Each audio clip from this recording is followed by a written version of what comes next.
আচ্ছা বলুন তো, রোজ রোজ একই রকমের চপ সিঙ্গাড়া খেতে কার ভালো লাগে? আমারও কিন্তু ভালো লাগে না। এইভাবে একবার সুজি দিয়ে এই রেসিপিটা একবার বানিয়ে দেখতে পারেন, খেতে কিন্তু জাস্ট ফাটাফাটি।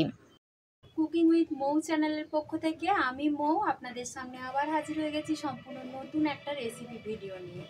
প্রতিদিন বিকেলে হোক সন্ধ্যেয় আমরা কিন্তু চপ সিঙ্গাড়া অনেকেই খেয়ে থাকি। রোজ রোজ একঘেয়েমিয়ে চপ সিঙ্গাড়া না বানিয়ে মাত্র 1 কাপ সুজি দিয়ে আজ বানিয়ে নেব দুর্দান্ত স্বাদের একটা স্ন্যাক্স রেসিপি। তাহলে চলুন দেরি না করে ঝটপট আমার আজকের রেসিপিটা শুরু করা যাক।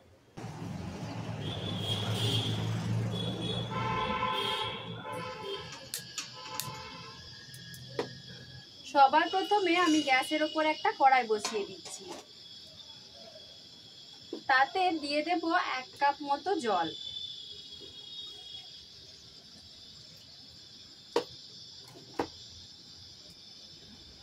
দিয়ে দিচ্ছি সামান্য একটু গোটা জিরে আর চিলি ফ্লেক্স। দিয়ে দেব পরিমাণ মতো লবণ।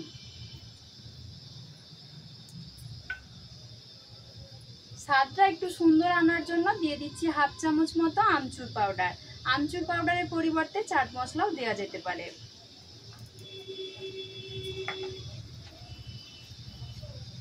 এবার দিয়ে দিচ্ছি ওই বাটি মাপ করে 1 বাটি সুজি। যে বাটি মাপ করে জল নেবেন সেই বাটি মাপ করে সুজিটাও কিন্তু নিতে হবে।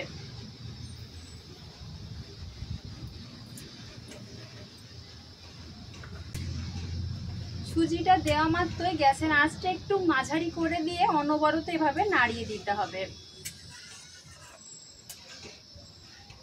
খুব সামান্য পরিমাণ একটু তেলও দিতে হবে, যেটা একটু আগেই দিতে হতো, আমি ভুলে গিয়েছি বলে একটু পরে দিচ্ছি।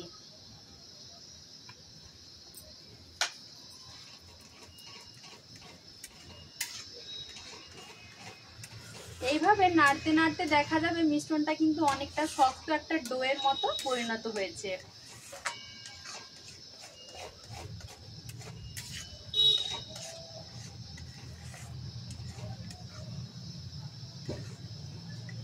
বেশি শক্ত করব না, ঠান্ডা হলে এমনিতেই শক্ত হয়ে যাবে। এবার গ্যাসের ফ্লেমটা বন্ধ করে দিচ্ছি।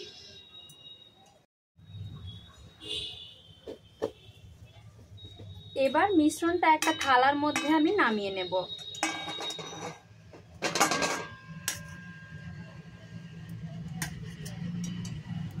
লাগবে একটু সেদ্ধ করা আলু।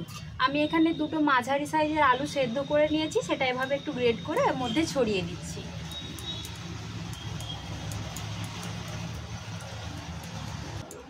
আলুটা কিন্তু অবশ্যই গ্রেট করে দেওয়ার চেষ্টা করবেন, এতে করে একটু গোটা গোটা অংশ থাকবে না এবং যে রেসিপিটা আমি বানাচ্ছি সেটা বানানোর পর খেতে অনেক ভালো লাগবে। গরম থাকা অবস্থায় সবকিছু ভালো করে একটু মেখে নিতে হবে।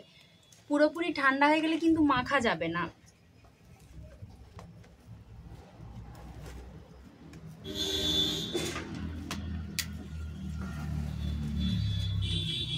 ডোটা আমি সুন্দরভাবে মেখে নিয়েছি। এবার এটা দুটো ভাগে ভাগ করে নেব।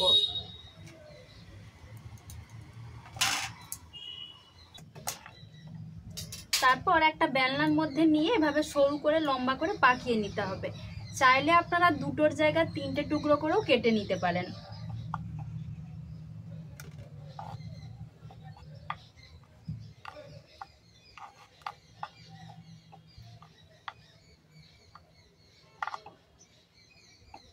এইভাবে লম্বা করে পাকিয়ে নেবার পর ছোট ছোট টুকরো করে কেটে নিতে হবে।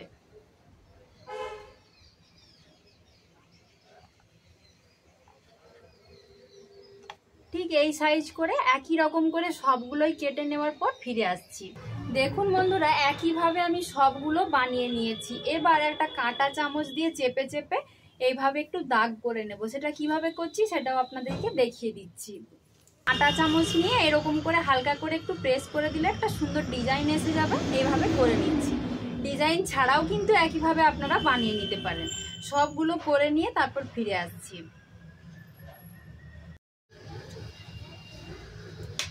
আবার গ্যাসের উপর একটা কড়াই বসিয়ে দিয়েছি, তাতে দিয়ে দেবো বেশ কিছুটা পরিমাণ তেল। যেহেতু এগুলো ভাজবো সেজন্য সাদা তেল দিয়ে দিচ্ছি। তেলটা আমার ভালোভাবে গরম হয়ে গেছে। একটা আমি তবুও এখানে দিয়ে দেখে নিচ্ছি তেলটা গরম হয়েছে কিনা। দেখুন তেলটা সুন্দরভাবে গরম হয়ে গেছে। এবার আমি এর মধ্যে দিয়ে দেব।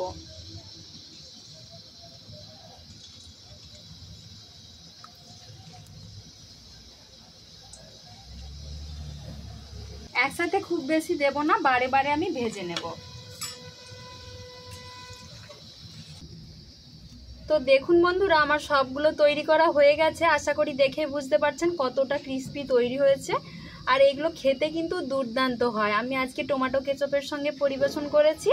আপনারা বানিয়ে দেখতে পারেন, তারপর আমাকে জানাবেন খেতে কেমন হয়েছিল।